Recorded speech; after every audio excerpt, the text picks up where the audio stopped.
Programme تخلیق میں سلسلہ شامل کریں گے نقش خیال۔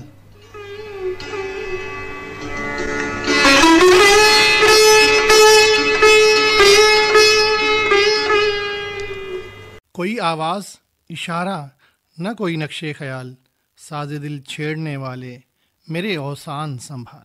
سامعین، اردو اور مقامی زبانوں میں بھی تخلیق ہونے والا ادب یوں تو ہمارے تمدن اور تہذیب اور ثقافت کو اجاگر کرتا ہے، مگر لوک ادب میں اس کا خاص رنگ جھلکتا ہے۔ یوں تو اردو ادب کی بہت سی اصناف ہیں، لیکن اپنے سامعین کے لیے آج کے پروگرام تخلیق میں ہم سلسلہ نقش خیال میں اردو ادب کی صنف ماہیہ کے بارے میں گفتگو کریں گے۔ جی سامعین، ہمارے ساتھ شریک گفتگو ہیں باقی رضا زیدی صاحب، جو کہ ایم فل اردو اسکالر ہیں اور اس وقت ایک تعلیمی ادارے سپیریئر سائنس کالج میں اردو کے لیکچرر بھی ہیں۔ تو ان کے ساتھ ہم نقش خیال میں گفتگو کریں گے صنف ماہیہ کے بارے میں۔ باقی رضا زیدی صاحب، آپ کو ہم خوش آمدید کہیں گے۔ باقی رضا زیدی صاحب، آپ کے وقت کا بہت بہت شکریہ، اور ہم آپ کے اس قیمتی وقت میں سے جاننا چاہیں گے ماہیہ کے بارے میں۔ تو ہم بات کرتے ہیں جب ماہیہ کے حوالے سے، تو میں جاننا چاہوں گا کہ ماہیہ ادب کی کون سی صنف کو کہا جاتا ہے اور اس کا تعلق ہے وہ کہاں سے ہے؟ دیکھیے، اصناف شعری جو ہیں اردو ادب میں، جب ہم شاعری کی بات کرتے ہیں تو شعری اصناف جو ہیں اس میں جس طرح غزل ہے، اس میں نظم ہے، مثنوی ہے، اسی طرح جو ماہیہ ہے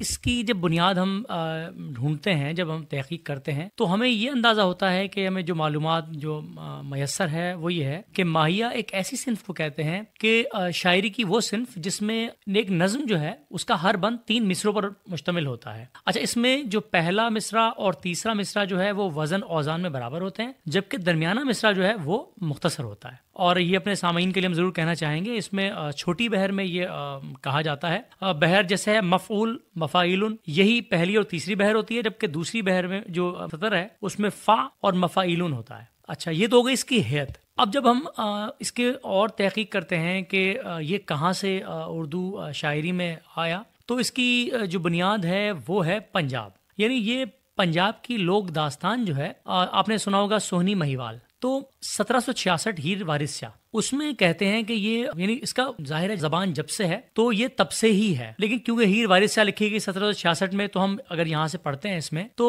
اس کی 3 مختلف جو ہیں ہمیں تفصیلات ملتی ہیں، تو ہم چاہتے ہیں کہ باری باری ایک ہم آپ کو بتائیں۔ پہلی جو اس کی تفصیل ملتی ہے وہ یہ کہتے ہیں کہ پنجاب میں ایک شخص تھا عزت بیگ، وہ جب پنجاب آیا، وہ تھا پردیسی، تو اس نے سوہنی کی جو یہ تھا چرواہا، سوہنی کی جو بھینسیں تھیں یہ اس کا چرواہا تھا، چراتا تھا، تو پنجابی زبان میں جو بھینسوں کو چراتا ہے اس کو ماہی کہا جاتا ہے۔ تو جب سوہنی نے جب ماہی کو اپنے عشقیہ انداز میں پکارا تو ماہی میں اس نے یہ کو ہٹا کے الف ندائیہ شامل جب کیا تو ماہیہ ہو گیا۔ ماہیہ مطلب ہوتا ہے کہ جب آپ کوئی اپنے محبوب کو مخاطب کرتا ہے، اے میرے محبوب، اے میرے عاشق، تو اس نے جب مخاطب کیا تو ماہیہ کہلایا۔ تو اب سوہنی نے اس کے فراق میں، اس کے محبت میں جو شاعری کہتے ہیں جو پڑھی یا اس نے کہی یا جو سنی، وہ ساری وہ تھی جو اس کے انتظار میں تھی، یعنی کیونکہ وہ پردیسی تھا۔ ایک تو یہ اس کی تفصیل ملتی ہے۔ دوسری تفصیل جو ماہیہ کی ملتی ہے وہ یہ ہے کہ ماہیہ بنیادی طور پہ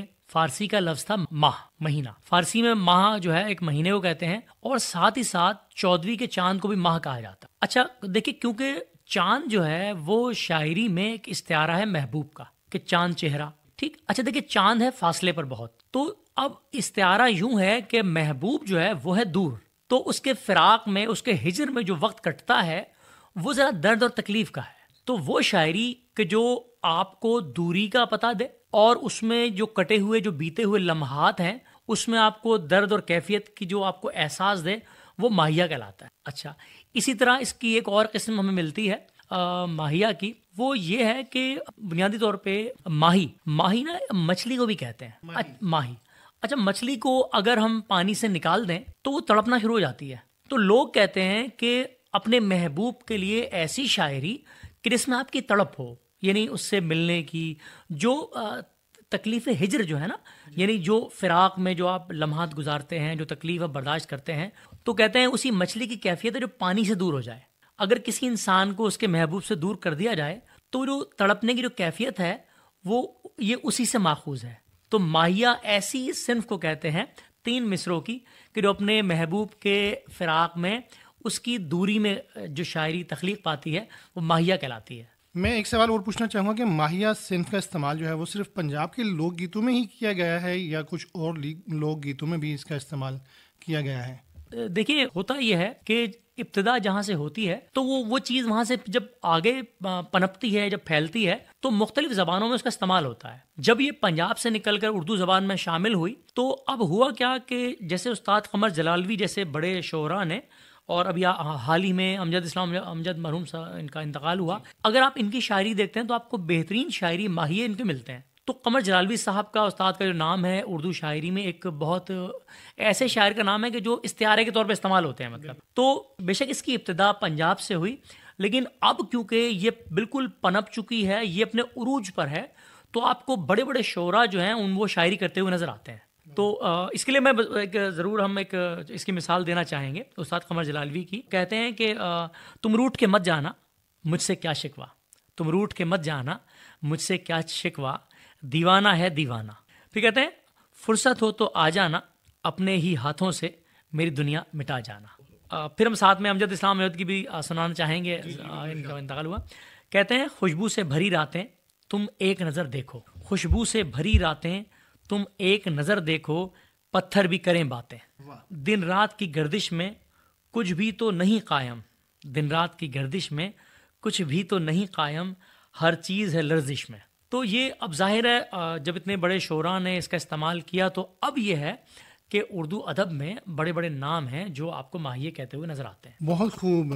اچھا میں ایک سوال اور پوچھنا چاہوں گا آپ سے کہ ماہیہ سے قبل بھی اس حوالے سے کچھ اس طرح کی جو ستر ہے یا اس ماہیت کے حساب سے کچھ اور بھی اس طرح سے شاعری شامل کی جاتی تھی، جیسے کہ ہم نے سنا کہ ٹپا بھی ایک پنجابی زبان میں ایک حیت ہے، صنف ہے جس کو کہ کہا جاتا تھا، اور ماہیہ اسی سے ماخوذ ہے یا اسی سے نکلا ہے یا اسی کے مطابق ہی ہے؟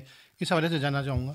دیکھیے آپ نے بالکل صحیح کہا. ایسا ہے کہ جس طرح جب ہم اس کی حیت دیکھتے ہیں تو شعر کہتے ہیں 2 مصروں، کم سے کم 2 مصرے شعر کہلاتا ہے. اسی طرح ربائی ربع سے ہے 4، تو اگر بند میں 4 مصرے ہوں گے تو ماہیہ کے لیے آپ کو ثلاثی بھی ملتا ہے، یعنی ایک ایسا خیال جو 3 سطور میں مکمل ہو گیا ہو. ہاں یہ ضرور ہے، اس میں یہ ضرور ہے کہ اس میں جو بحریں استعمال ہوتی ہیں ان میں فرق ہو سکتا ہے. یعنی جو ہمارے ہاں پنجاب میں جو بحر استعمال ہوتی ہے وہ یہ ہے کہ پہلا اور تیسرا مصرع ایک جیسا ہوگا، درمیانی مصرع جو ہوگا وہ چھوٹا ہوگا، یعنی اس میں جو بحر ہے وہ مختصر ہو جائے گی. اگر آپ کو ثلاثی کسی اور مطلب آپ کو علاقے میں ملتا ہے تو یہ جو صنف ہے آپ کو مل تو جائے گی، لیکن اس میں عین ممکن ہے کہ جو بحور ہوتی ہیں، بحریں جو ہیں ان کا فرق ہو. تو اس لیے جو ہے اس کو جو ثلاثی کے طور پہ بھی آپ کو تاریخ میں یہ ملے گا کہ یہ پرانی روایت ہے جو چلی آ رہی ہے. اس کا مطلب ہے کہ ماہیہ کی جو ایک حیت ہے وہ مطلب 3 مصروں کے اوپر تو ہو سکتی ہے، ٹپا کہہ لیں، بگڑو کہہ لیں، لیکن وہ ماہیت کے اعتبار سے جو ہے وہ ماہیہ کے برابر نہیں ہو سکتی. 3 سطور ہو سکتی ہیں، طریقے کے اعتبار سے ہو سکتی ہیں، اس طرح سے ہم کہہ سکتے ہیں. جی بالکل ایسے. دیکھیے ہوتا یہ ہے کہ اس کی جو حیت کی جو پہچان ہے نا وہ بحروں سے ہوتی ہے. بحریں جو بحور ہیں، اوزان جو ہیں بنیادی طور پہ وہ پھر آگے ہمیں بتاتے ہیں کہ اوزان کے اعتبار سے کیا ہے. تو ماہیہ کی جو ہمیں جو صنف ملتی ہے وہ یوں ہے کہ پہلا اور تیسرا مصرع برابر اور دوسرا جو ہے اس میں وزن اوزان کے حساب سے کم. جی باقی رضا زیدی صاحب بہت شکریہ، آپ ہمارے اسٹوڈیو میں تشریف لائے اور ہمارے سامعین کو اردو ادب میں ماہیہ کے حوالے سے آگاہی دی.